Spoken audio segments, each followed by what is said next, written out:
breaking news and trending talk with Mike and McCarty. Mornings on 101.7 FM and 710 KEEL.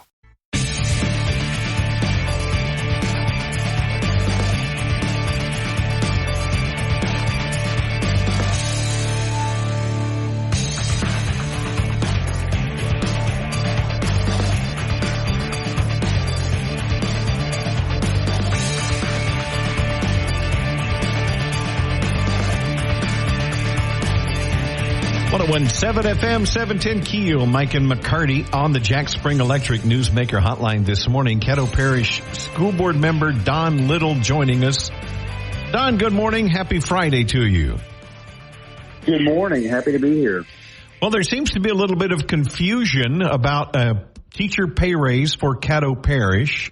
We want you to set this record straight. Is a 5% pay raise in discussion with the Caddo Parish School Board right now? You know, I wish it was. So there is nothing on the docket for a pay raise.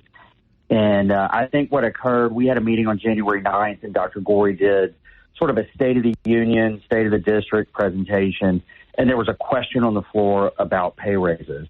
And his response was that he felt like it was an important discussion and an inevitability. And I think most of us would agree. But in order to get there, we've got a lot of heavy lifting to do. So how did we get to this point this morning about people thinking there's a pay raise on the books? You know, I think there was an article on KTBS, and sometimes context is important, and maybe the article left out a great deal of context, or maybe there was a lack of understanding on the parliamentary process.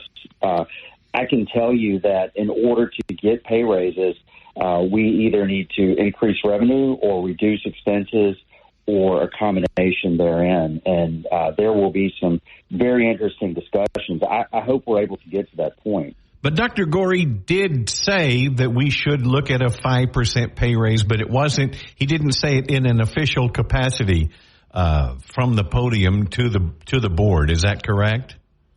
No, and I don't. This is just Don Little's perspective. I don't speak for Dr. Gorey, and as the executive, he can certainly ask the board for increases. He can ask the board for us to consider things, but it's not a mandate, and so that wasn't an official agenda item. I think most of us on the board and most elected officials throughout the state would like to see an increase in pay for teachers. But there's a lot of work that needs to be done. How tight is the budget? I mean, that seems to be the problem. We all want to give a pay raise. Dr. Gorey says it's inevitable, something we have to do. But the problem is, where's the money? Is there a way to belt tighten? Is there a way to find it? Yeah, there is. And I'll tell you what the chief challenge is we're oversized by about 30%. And so what I mean by that, we have a bloated footprint. We can accommodate 42,000 students in this parish, but we've only got about 32,000 on the books. And on top of that, we're bleeding out approximately 1,000 kids per year. They're going to Texas, they're going to DeSoto Parish, they're going to Bossier, they're going to Georgia. But as a result of this parish-wide out-migration, we're losing money. And each child represents about $5,500 in funding. It's through what's called the MFP. Mm-hmm. And so that's about $5.5 million per year. The way, in my view, to right-size that is you have to make some difficult decisions in terms of your schools. You have to look at consolidation, but you have to do it in a way where there's some light built into it. Consolidating schools means closing some schools. Nobody likes to hear that, right? Absolutely not. Absolutely not. But if you look around this parish, we have a lot of older schools. Many of them are half empty. And when you look at a half empty school, it's sometimes twice as expensive to educate a child in that school. We have some schools where it costs close to $15,000 per student to educate, whereas our full schools are closer to about $5,500. They're much more efficient in terms of educating. And not only that, these older schools frequently are difficult to protect. They're difficult to maintain. They're inefficient in terms of size, classroom capacity. The list goes on. So, Don, let me ask you this. Don Little, Caddo school board member, you talked about kids are leaving Caddo Parish, and this is the hard subject that we don't face. As we're losing students, I've not heard about us trimming staff. You know, when you lose students, you would think you don't need as many staff members, but that just doesn't seem to happen. Or am I wrong? Have you cut staff? That's a tough thing to do. You know, and that's a great question. We lose staff through attrition, and they frequently just leave those positions open or kind of decommission. But back to the discussion about consolidating schools, if you have 4 half-empty schools, each of those schools will have cafeteria staff, principals, security, and then you have transportation concerns. You've got to get buses and kids to each of those schools. So if you take, and again, I'll just give an example, but if you take 4 half-empty schools and delete them and then build one big, beautiful school that is much more efficient, you have economy of scale. And your operating expenses go down exponentially, and you're able to lose staff either through attrition or, you know, I don't think anybody wants to look at a RIF, but that would be sort of the worst case scenario. But Don, we got a message on the Shreveport Security Systems message board when the mention of raise did come up, 5%, and it was brought up because I think Dr. Gorey said, and I don't want to misquote, but because the students' test scores went up, that we should reward the teachers with a 5% pay raise. And there are some messages that say, well, that's their job, is to make sure test scores go up. Yeah, it's their job. I mean, I love looking at incentive pay. I love looking at creative ways to keep teachers motivated. I'm a sales rep. Most of my income is based on performance.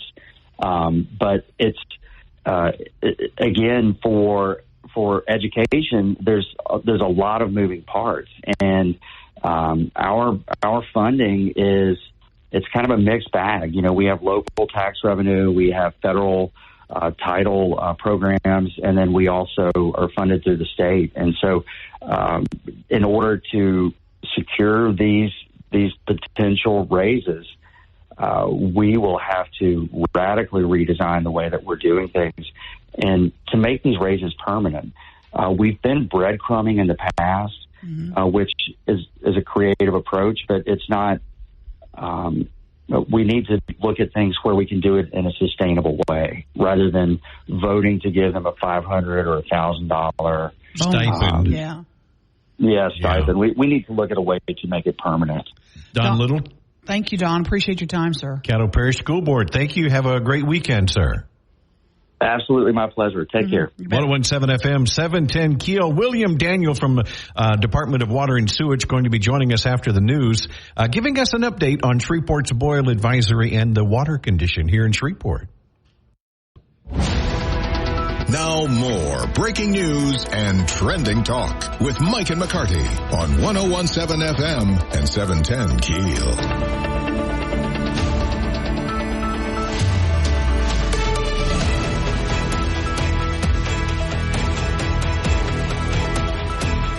Well, just kind of a quick update on things going on. This morning, I-49 is open. The Kings Highway section there next to Byrd High School, that's back open. Benton Road overpass is open. Everything's back open. Everything looks like it's back open and running.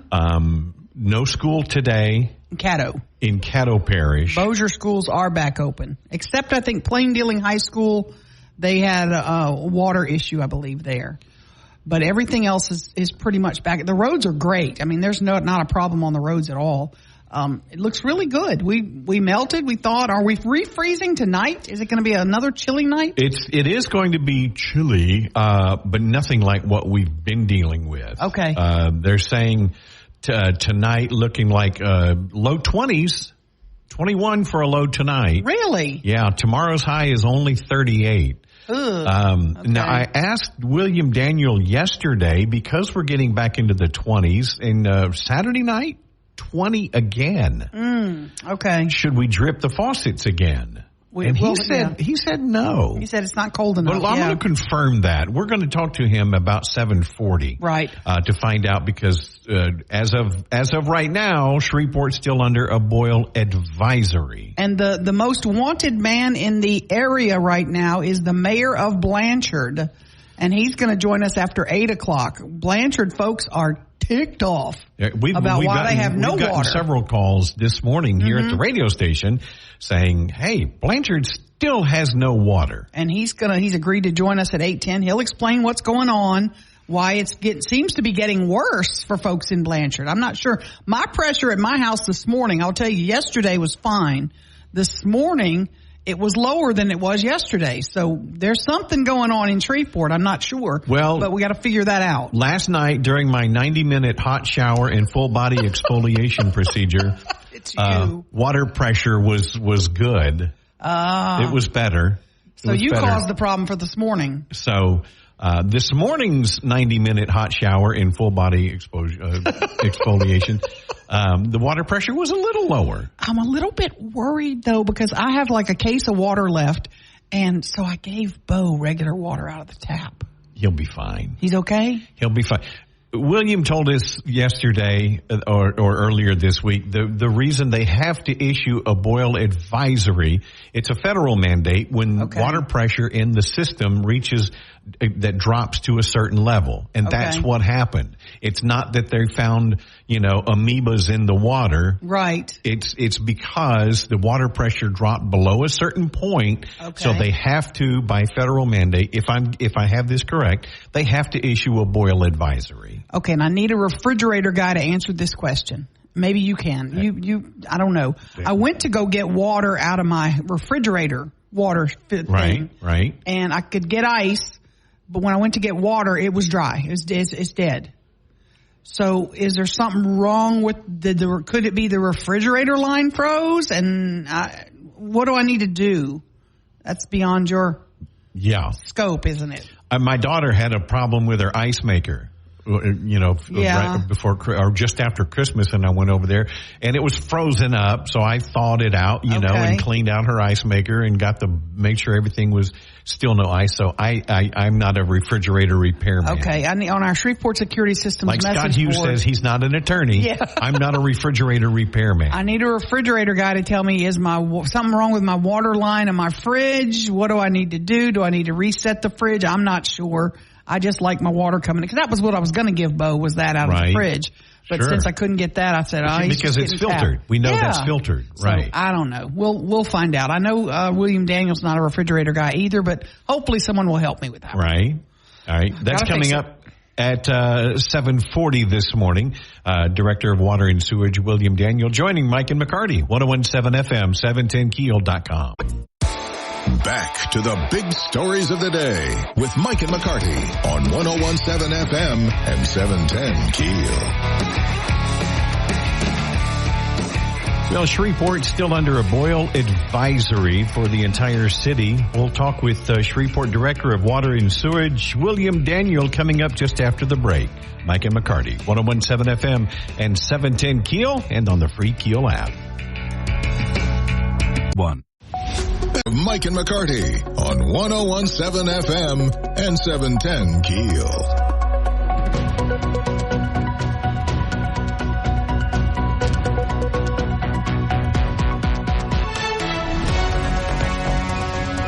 On the Jack Spring Electric Newsmaker Hotline, Director of Water and Sewage for the city of Shreveport, William Daniel, joining us. William, good morning. Good morning. We're going to have to run your name through HR and get you on the payroll here. That would be nice. Not as nice as you think, but I still had low pressure this morning. You had good pressure yesterday, and then it dropped. Has something changed, or are we still dealing with a little bit of a mess? No, most everything is coming back to normal. We had a little glitch last night at about between 8:30 and 9. We lost a pump at one of our big ground storage, but we got that back on within about 20 or 30 minutes, and pressure returned to normal. We're still filling things, so but we did get most everything filled over the night. Most of the city should be at or near normal. If you don't have at or near normal pressure, then send us an email and let us know, or give us a phone call and let us know, and there's probably something localized that we don't know about. Where are we in the process of sending the test to the Department of Health? Has that been done? Is that 24-hour clock ticking? Where are we? We'll probably start this morning. I can't get them in the middle of the night, so we'll probably start collecting those this morning, and then the 24-hour clock will begin ticking. William Daniel, Shreveport Water and Sewage. William, also on we were talking about the refrigerator and the water being filtered. Does that help in, when the boil advisory is in effect? I know I asked you yesterday, but and I didn't Google it, so I apologize. But again, I don't know what the refrigerator filter does and does not do, and probably some are better than others. But I really don't know much about refrigerator filters, except for the fact that I have one, and it seems to need changing more often than I believe. Yeah, no kidding. But the boil advisory for all of Shreveport remains in place. Is there still an area in southeast Shreveport that is still having the worst issues right now? Honestly, I do not know of an area that should be having major problems. Like I said, most everybody should be at or near normal pressure. So we believe that it's going to continue to stabilize. I mean, there's we're using a lot of water right now, but we're down 30 million gallons just in our distribution from what we were yesterday. So that's a lot. And but we know there's going to be a lot of water used this morning, and then we'll be filling up during the day and getting things back to even more normal. And then, of course, it's going to be really cold. Well, that's where I wanted to go. I got my train of thought back on tracks. I derailed for a moment there. Tonight we're looking at low 20s, and Saturday night the same thing, 20 degrees. Do we need to drip faucets again tonight and tomorrow night? Absolutely, people should drip their faucets. Okay. When it's in the 20s, it's a less of a chance than when it gets down to the teens. But there are certainly listeners that have pipes that are more exposed to the elements than others. So those people definitely should be dripping. They should open their cabinets, doors to their cabinets, and let the warm air get in. But most everybody should be okay. We're actually now starting to get turn-on requests. So, we consider that a good sign. Also, a question comes up with regard to water conservation. Things that can wait, let them wait. We don't have to have a clean car yet. We don't have to, hose off our driveways. I mean, there's things that can wait. Are you still urging people to please conserve right now? Yes. I mean, we advocate for conservation year-round, but now especially we need to conserve our water. You need to think about the larger community and let everybody, come back to normal, and then you can start washing your car again and doing all those things. But, a couple of days, as you pointed out, is not going to make a big difference. Well, I did cut my 90-minute hot shower full body exfoliation procedure down to a 75-minute. Oh. So I'm doing my part. See, everybody's pitching in. Well, I hearken back to our infrastructure, and I have to. We cannot let you go today without saying when the Bond Study Committee put together a list of needs, the needs for water and sewer in Shreveport totaled $140 million or better.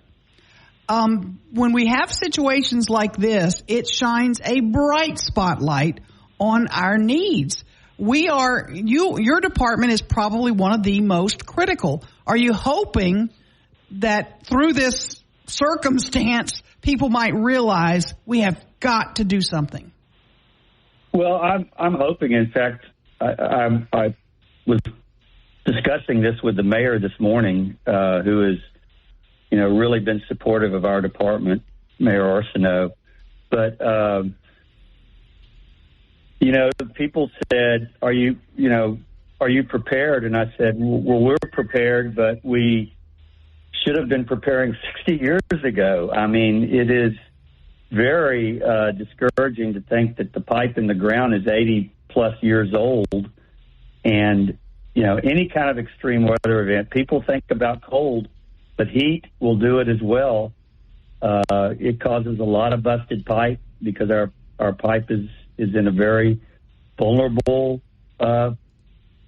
position with its age. Mm-hmm. So any kind of extreme weather event, when there's a drought, the ground shrinks from the lack of water in the dirt. And so any kind of movement busts our pipe.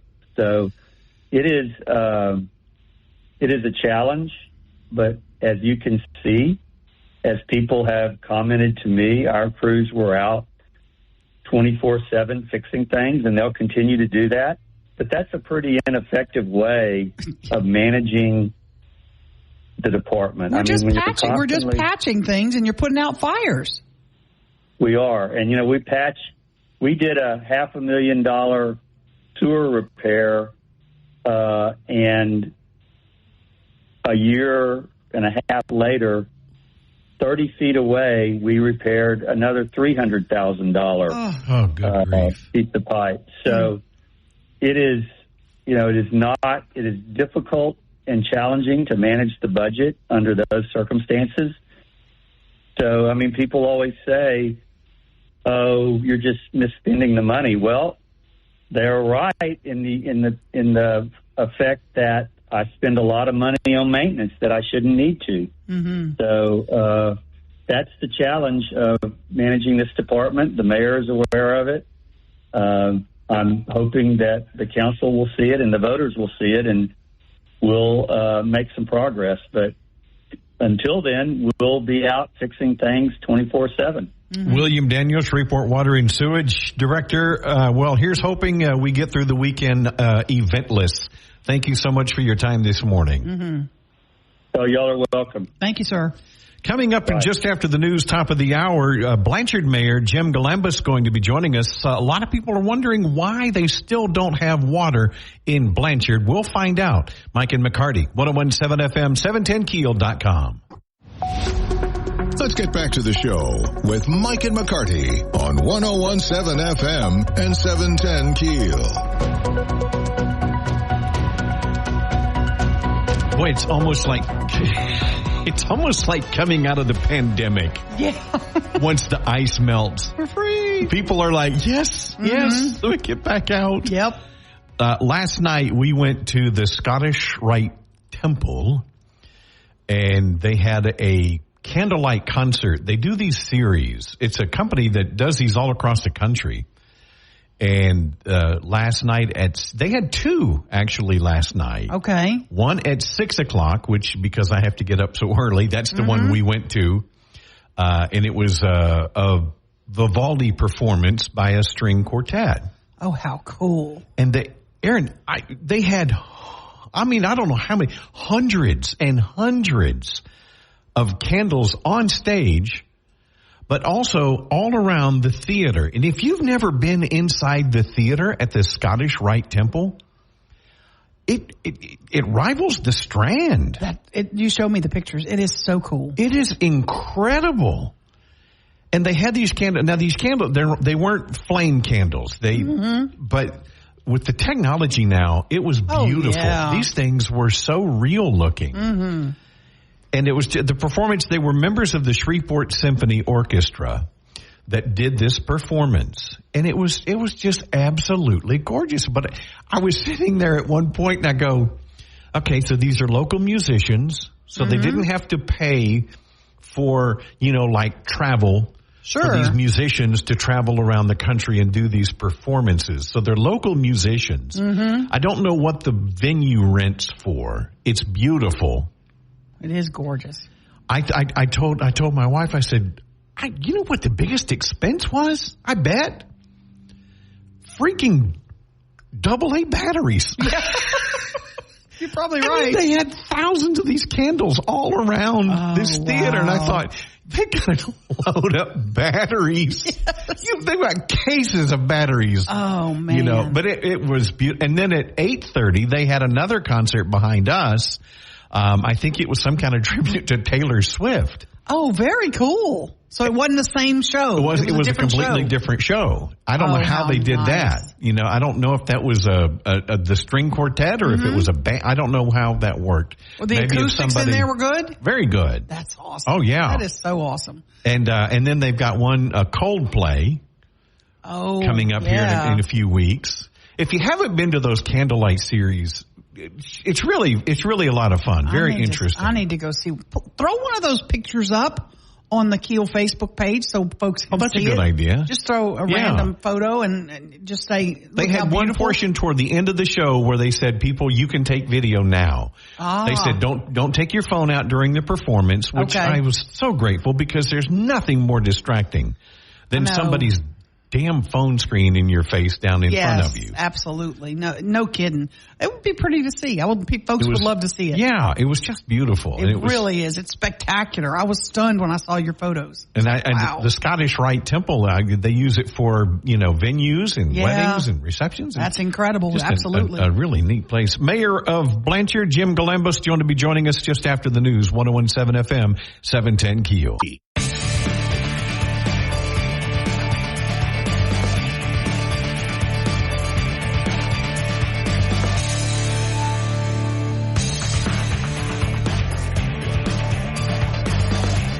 .17 FM 710 KEEL, Mike and McCarty on the Jack Spring Electric Newsmaker Hotline this morning. Once again, we welcome the mayor of Blanchard, Jim Galambos.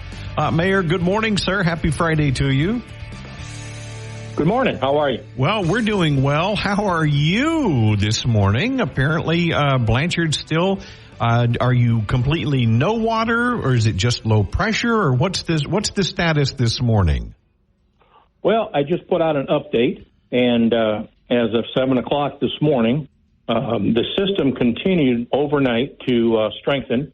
We're continuing to build pressure, and our elevated tanks are continuing to fill. There's a lot of progress on those, considering a lot of them were at zero yesterday. The tanks are still low, and we are going to continue to monitor. We also have the LRWA here, which is the Louisiana Rural Water Association. Their guys are on site and working with our crew to evaluate our situation and making recommendations. Mayor, what areas are hardest hit right now? This morning? There's areas now that are getting some water that didn't have any yesterday. Okay? Still, though, probably the State Line Road area, the 169 area, is probably getting some water. We haven't been out there to see, but usually we check the meters. And so it's kind of spotty. There's people in downtown that didn't have water yesterday that got some water this morning. Here at Town Hall, we had very low pressure yesterday, but it's back to pretty good pressure this morning here. So it's kind of spotty all over, but that's because we're pressuring up the system and looking for leaks. As I said yesterday on my update, we did find a 16-inch water line that had a massive leak in it, and our contractor is getting ready to repair that this morning at 8 o'clock. So they should be out there. And we were able to valve that leak off, and that's what really probably helped us to continue pressuring the system, was finding that leak. Mayor Galambos, is part of the problem in Blanchard, because I'm a little bit familiar. I was on Blanchard Water for a while. You go a lot of area. There's a long way away from the town of Blanchard that you serve, and that's continued to expand. What's the long-term answer to this? Well, the long-term answer is to continue to make improvements at our water plant. As you know, Aaron, that last year we had new membrane filters in our budget. Those filters would have been able for us to make water quicker. So we don't have those, but we are going out for bid on those in the next couple of weeks. They're going to be approximately $700,000. And we are looking at our high pressure pumps to make sure that they're adequate in what we need for the system. And part of our problem every day is when we inherited in 1972 the old Lakewood, the Longwood water system. Old lines, they break every week, and we're out there continually repairing them. That's something that we're just going to have to live with, because they are it would be very, very expensive, in the millions, to replace those water lines. It's like the city of Shreveport. We spend so much on maintenance and upkeep as opposed to, redoing a new system. One question people are asking, when do you expect everything to be fully operational, fully functional, and back to normal? I can't give you an exact date, but I can tell you that even as we sit here right now, our guys are out in the field. Our pressure is increasing on the system, which is good. You got to remember now, when the system goes down completely with no pressure and no water in the lines, we have a lot of miles of lines. So it takes a while to push water through the whole system. And then you've got that pressure resisting you. So we're out there, we're monitoring it. We're seeing what we're doing. We've got some experts on staff with us this morning from the LRWA, and we're also meeting with our town engineer this morning to go over what happened and then to look at some possibilities of what to do for the next freeze. There are going to be people that are going to ask you this, and I know you've already heard it, and there's probably people cursing at you. I know. It ain't pretty to be a mayor sometimes. You annexed all that land going over to the Loves up I-49. That means you got to run water out there, and to a system that's already stretched thin. How do you answer that? Well, we're not stretched thin. We're expanding. Our water plant has the capabilities right now of making 5 million gallons of water a day during the summer. We only use about 3.5 to 4 million of that. During the winter, our usage is around 3 to 3.5 million. The Loves line that went out there tapped into the tank up on what we call Cherry Hill, and it only feeds Loves. So it goes from, we expanded that line to feed Walmart, and then so we hooked into the Walmart line. So, and Loves is not a big water user. Okay? Right. They're not like a chicken plant or a big industrial place. Mm-hmm. Their big deal is taking showers for the truckers. That's about the only water they use over there. And your message this morning, before we let you go, to residents who are on the Blanchard water system, what do you say to them today? I thank them for their patience. I'd like them to understand that we're doing everything within our powers to get their water back. The guys are working over 20 hours a day, and they're out in the field constantly. This morning they were out in the field during the ice storms, and but I appreciate their patience and understanding, and just bear with us. We're doing what we can do, and our guys are going over 100% in what they're giving us. So we appreciate our guys also. Blanchard Mayor Jim Galambos, thank you so much for your time this morning. Thank you very much. Thanks. Goodbye. 101.7 FM, 710 KEEL, Mike and McCarty. Breaking news and trending talk with Mike and McCarty on 101.7 FM and 710 KEEL.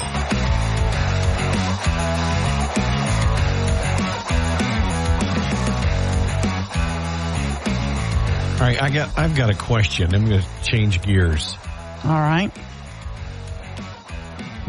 I'm obviously way behind looking for a soul to steal. Stanley Cups. I don't know. Aaron, what Ruben, what was these, that? Are they hard to find? Why are these all there? There's nothing special about the design. We've had these insulated metal mugs for years now, Yeti cups, and then the knockoffs. I've got some SM kind of LSU mugs that I've gotten that are awesome. What's the deal with Stanley mugs now? Stanley Cup, you got to win the NHL championship to get it. Yeah, the Stanley Cup. Thank you. Yeah. No, I don't know. I saw the post. I saw people mobbing Target. I guess is one of the only places available. I don't get it. Cup. For a freaking insulated cup. And I'm one of these guys. A lot of times I carry around like a big jug or mug of water, and I don't know. I don't understand. It has got to be a marketing. Somebody started this marketing thing. Somebody's a marketing genius. We're going to go do this rush at Target for these Stanley Cups, and you see people grabbing them and fighting over them. Well, I just looked up on Amazon. You can get them on Amazon. I know. Now, it's $50. You're out of your mind. Yeah. No, thank you. And then there's people posting, remember the Stanley Cups from way back in the day, from in the 70s. Oh, like the old thermos. Timey, yeah. The thermos, They're like, I had a Stanley when Stanley wasn't cool. Right, yeah, I've seen those. It's got to be a marketing ploy. It's got to be, because I can't think of any other reason. But what What makes it so desirable? It's just a cup. I thought because they were pink, I thought it was some kind of breast cancer awareness thing, but no, it's not. So I'm completely lost. I don't get it. It's there. There was a rush on them. You couldn't find them for a while, and people were going crazy for it. And then it was all over social media. Stanley Cup. Anybody say, I'll trade you this old Stanley Cup? I'm like, I don't know. I think marketing genius, somebody thought of let's do it. Let's see if we can cause a rush on these. And boy, did they. That's crazy. I just, there's some things where you go, well, I can see, why people like this or whatever. Something becomes a fad.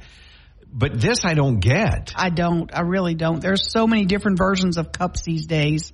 The Stanley Cup is all the rage. And now, people will say, these will be collectors because no, they're not going to be collectors. Yeah, how the Beanie Baby is doing for you now. Yeah, because trust me, they're making more as they speak. They're rushing to get more out there. And so people will buy them up. I wonder how long it'll last is the thing. I don't know. I just didn't get it. I don't. I know. I thought Ruben would have the answer. Ruben, we depend on you. No, not at all. No, I got nothing on this one. Yeah. And Ruben did let me down earlier this morning too, because I was asking him, and I don't know if you need the button for me on that, because I was asking, I'm going to need the button. So. Twitter is, you used to twat or tweet or whatever you did. You tweeted or something? Yeah, you tweet. You tweeted? Okay. Did you have to hit the button for that? Yes, I did. Okay. Sorry about that, Ruben. If you're listening on the stream. That's right. He did hit it. If you're listening on the stream, by the way, you heard what I said, and I'm sorry. I always mix that up. It's not that bad. It's not that bad. It's not. I wouldn't have even hit the button for that. I think that word's only okay in England. Now that Twitter is called X, what are you doing now? Are you X? And you didn't know. I'm not on Twitter. I think I have a Twitter from like a long time ago, but I haven't signed on to it in years. We'll have to get Chica in here to answer. Are you Xing? I was texting with some friends of mine. This is a few years ago, and the LSU game, football, was delayed because of lightning in the area. So we kept waiting for the game, and we're texting back and forth. And one of my buddies was like, "Well, it's another 15 minutes. We just got." I said, "How are you getting these updates?" He goes, on Twitter. LSU football sends out an update. I said, oh, cool. I went to Twitter so I could get the LSU updates. Right. I hadn't been on it since. I go on it every now and then to search for something that I've heard is there, and I'll go look for that. And then you get into the X verse now, or the Twitter verse, where you just get off into, you just down a rabbit hole.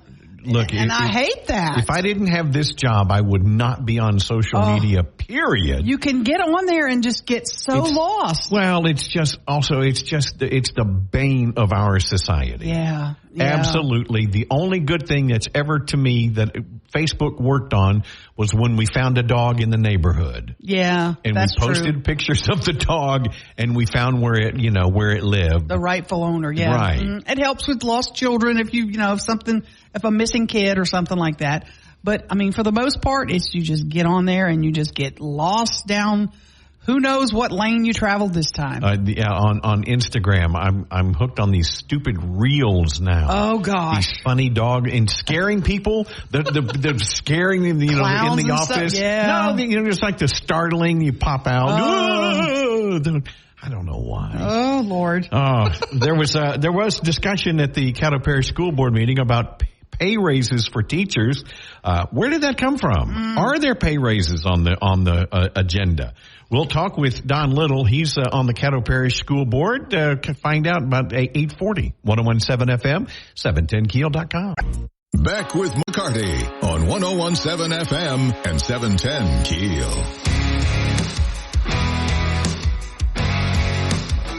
Somehow there's a lot of confusion about teacher pay raises in Caddo Parish. We're going to clear that up for you. Coming up here just after the break, Don Little, Caddo Parish School Board member, joins us on the Jack Spring Electric Newsmaker Hotline. Mike and McCarty, 101.7 FM, 710 Keel. Let's get back to the show with Mike and McCarty on 101.7 FM and 710 Keel. 101.7 FM, 710 Keel. Mike and McCarty on the Jack Spring Electric Newsmaker Hotline this morning. Caddo Parish School Board member Don Little joining us. Don, good morning. Happy Friday to you. Good morning. Happy to be here. Well, there seems to be a little bit of confusion about a teacher pay raise for Caddo Parish. We want you to set this record straight. Is a 5% pay raise in discussion with the Caddo Parish School Board right now? I wish it was. So there is nothing on the docket for a pay raise. And I think what occurred, we had a meeting on January 9th, and Dr. Gorey did sort of a State of the Union, State of the District presentation, and there was a question on the floor about pay raises. And his response was that he felt like it was an important discussion and an inevitability. And I think most of us would agree. But in order to get there, we've got a lot of heavy lifting to do. So how did we get to this point this morning about people thinking there's a pay raise on the books? I think there was an article on KTBS, and sometimes context is important, and maybe the article left out a great deal of context, or maybe there was a lack of understanding on the parliamentary process.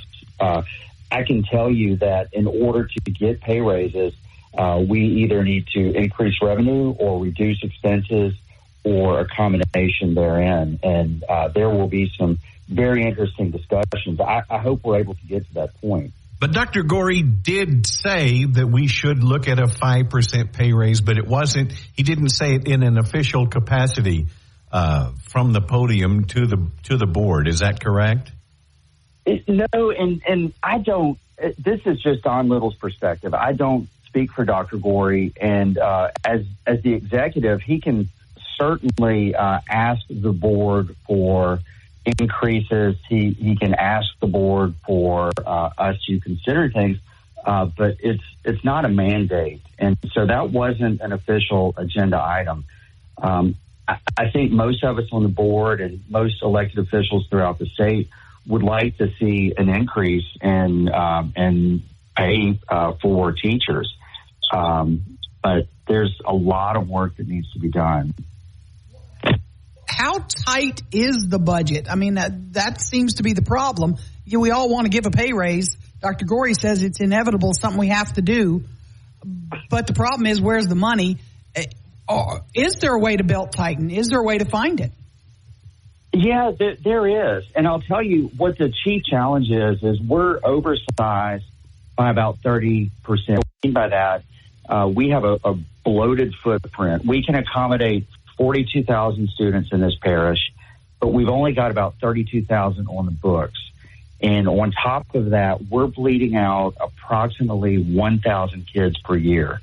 They're going to Texas, they're going to DeSoto Parish, they're going to Bossier, they're going to Georgia. But as a result of this parish-wide out-migration, we're losing money. And each child represents about $5,500 in funding. It's through what's called the MFP. And so that's about $5.5 million per year. The way, in my view, to right-size that is you have to make some difficult decisions in terms of your schools. You have to look at consolidation, but you have to do it in a way where there's some light built into it. Consolidating schools means closing some schools. Nobody likes to hear that, right? Absolutely not. Absolutely not. But if you look around this parish, we have a lot of older schools. Many of them are half empty. And when you look at a half empty school, it's sometimes twice as expensive to educate a child in that school. We have some schools where it costs close to $15,000 per student to educate, whereas our full schools are closer to about $5,500. They're much more efficient in terms of educating. And not only that, these older schools frequently are difficult to protect. They're difficult to maintain. They're inefficient in terms of size, classroom capacity. The list goes on. So, Don, let me ask you this. Don Little, Caddo school board member, you talked about kids are leaving Caddo Parish, and this is the hard subject that we don't face. As we're losing students, I've not heard about us trimming staff. You know, when you lose students, you would think you don't need as many staff members, but that just doesn't seem to happen. Or am I wrong? Have you cut staff? That's a tough thing to do. You know, and that's a great question. We lose staff through attrition, and they frequently just leave those positions open or kind of decommission. But back to the discussion about consolidating schools, if you have 4 half-empty schools, each of those schools will have cafeteria staff, principals, security, and then you have transportation concerns. You've got to get buses and kids to each of those schools. So if you take, and again, I'll just give an example, but if you take 4 half-empty schools and delete them and then build one big, beautiful school that is much more efficient, you have economy of scale.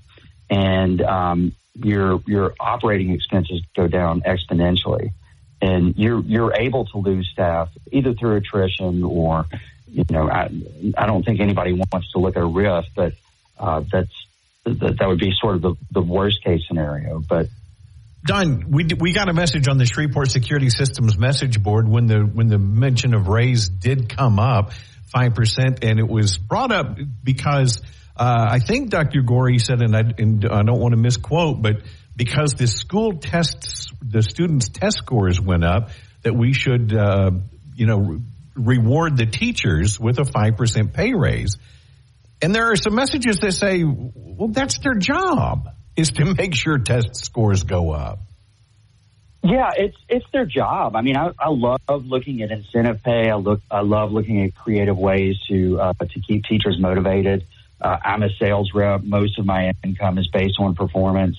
But it's, again, for education, there's a lot of moving parts. And our funding it's kind of a mixed bag. You know, we have local tax revenue, we have federal title programs, and then we also are funded through the state. And so in order to secure these potential raises, we will have to radically redesign the way that we're doing things and to make these raises permanent. We've been breadcrumbing in the past, which is a creative approach, but it's not. We need to look at things where we can do it in a sustainable way rather than voting to give them a $500 or $1,000 stipend. Stipend. Yeah. We need to look at a way to make it permanent. Don Little. Thank you, Don. Appreciate your time, sir. Caddo Parish School Board. Thank you. Have a great weekend, sir. Absolutely my pleasure. Take care. 101.7 FM, 710 KEEL. William Daniel from the Department of Water. Now more breaking news and trending talk with Mike and McCarty on 101.7 FM and 710 KEEL. Does this seem like it's been a long week? It has been a long week. Kind of been a long week, hasn't it? Was a stressful week. Yes. So I'm ready to just chill. Are you have any big plans for the weekend? I'm going to be back in the pool tomorrow. I hadn't been to the water aerobics in a while. Yeah. And I think I'm actually teaching a Sunday class, I believe. That's the plan. Funny you mentioned pool. Mm-hmm. Saturday, Centenary swim team has their senior, meet on Saturday. Oh, cool. And Butch Jordan, the head coach there at Centenary, or the coach, I don't know if he's still head coach. Sorry, Butch. I'm going to announce for the seniors. Oh, very nice. Yeah. Very nice. Back when Micah swam for years and years, I used to do announcing for the city of Shreveport swim team. And so... There's also a low-cost vaccination for your pets this weekend. It's happening Sunday from 4 to 6. Right there at 6560 Uri Drive. It's right behind CC's FedEx. So if you're looking for that to get a great deal on getting your pets vaccinated, yeah, we do that. That's a great spot too. Yeah, that sounds like a blast. I'm going to the Monster Truck Show. Are you? Yeah. Oh, yeah. There's a Monster Truck Show. It's tonight and tomorrow at Brookshire's Grocery Arena. That's what funny it is. You mentioned that because we were just talking about that a moment ago. If I had to list the events that I dragged my two boys to when they were little, that were at the top of my list of I never want to go to this again, it would be that or Sesame Street. Oh, God. Sesame Street is just a money grab. It's ridiculous. It's a snow cone for $35. Oh, man. Oh, we went one year when Micah was little. She still to this day loves The Wizard of Oz. Okay. And many years ago, the Wizard of Oz on Ice came to the Hirsch. Mm-hmm. And I had gone out to the Hirsch to get tickets. And the lady at the ticket office said, "Oh, you just got lucky. The promoter just released his tickets that are on the ice." Oh, wow. She goes, "Do you want those? I'll sell them for the same price, and well, heck yeah. Sure. So I got the promoter's box. Okay. Oh my gosh. I mean, our seats there's the little wall right here. Right and then there. Ice.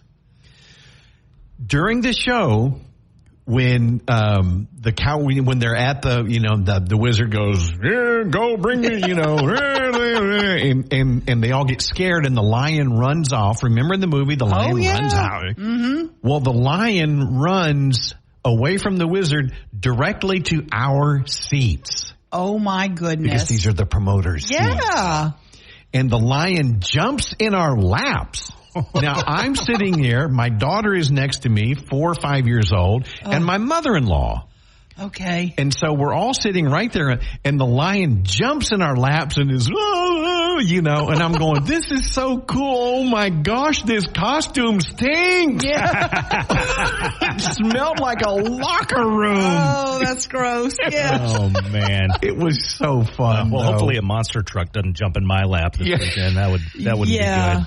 Those are loud, though. In the grand scheme of things, some of those monster truck shows are loud. Do you have to, plug your ears? I don't. My ears are grizzled from so many loud concerts. I don't need it. I plugged mine, though. I told my kids and I would even sneak in Sesame Street like cups and stuff. So if my kids were like, "Oh, look, we got you a cup. We got you one." I used to spend a special one. I used to spend a lot of time at the firing range. So I have the sound suppressors, headphones. Ah, yeah. So I do have those. That would definitely help. If you need to borrow them, Ruby, I'll let you know. And the other big event of the weekend is the Centaur Ball. That's happening tomorrow night. And our very own Greg Adams is like the the head dude. Right. He's running the show, so he's down there putting everything together and is probably stressing out the max right now. But that's going to be a masterful party, a big-time party. Hair and makeup people all around town are all booked solid today. Mardi Gras balls, GeekCon. Why does he put himself through this? I don't understand it. I really don't. I don't get it. Cold so have temperatures. fun. Cold temperatures again tonight. Okay. Low 20s tonight and 20 degrees projected for tomorrow night. Yikes. So leave those faucets dripping tonight. Okay. Again, we're going back to that. Mm-hmm. William Daniel told us, yes, go ahead and drip them tonight and tomorrow night. Yep. Have a great weekend. Have a great weekend. Mike and McCarty, 101.7 FM, 710keel.com.